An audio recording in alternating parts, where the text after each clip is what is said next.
गतसङ्गस्य मुक्तस्य ज्ञानावस्थितचेतसः यज्ञायाचरतः कर्म समग्रं प्रविलीयते, declares Sri Krishna in the 4th chapter of the Gita.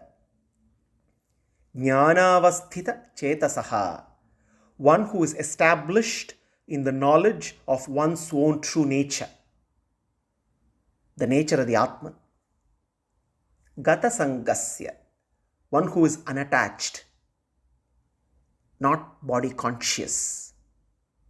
That is, being aware that one is the Atman indwelling inside the body. One does not misidentify oneself with the body. Muktasya, one who is liberated, who is free from the desperation to possess and control. Yajnaya charatah karma, one who works for the sake of yajna, who performs work as worship, one who becomes a fellow worker with Bhagavan, loves and serves his creation. Samagram praviliyate, is completely liberated, whose actions are completely dissolved. That is, actions do not accrue any karma, which is the seed for the continuation of one's existence in the cycle of birth and death. Gatasangasya muktasya jnanavasthita chetasaha yajnayacharata karma samagram praviliyate, one who is detached, who is free from compulsion to possess and control, who is established in knowledge, works for the sake of yajna, his actions are liberating in nature. Yajnayacharata karma samagram praviliyate. When performed as yajna, the result of any karma, the result of any action will be like seeds roasted in the fire of knowledge, losing their capacity to sprout into the tree of samsara.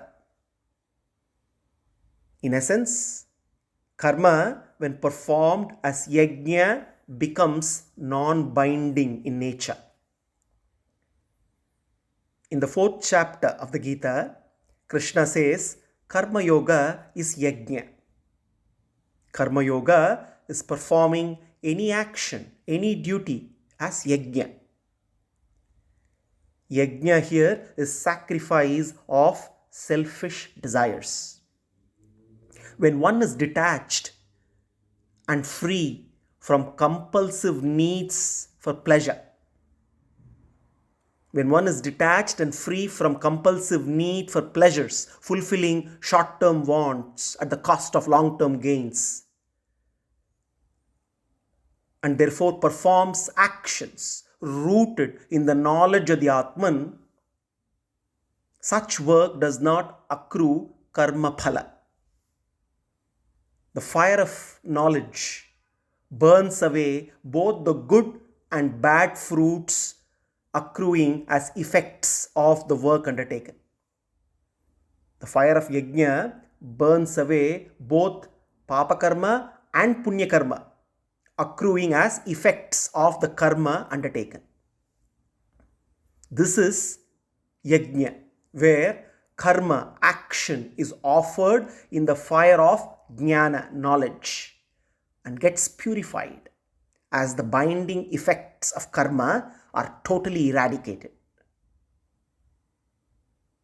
Yajna, as the foundation of Karma Yoga, entails threefold tyaga, threefold renunciation: kartritva tyaga, mamata tyaga, phala tyaga.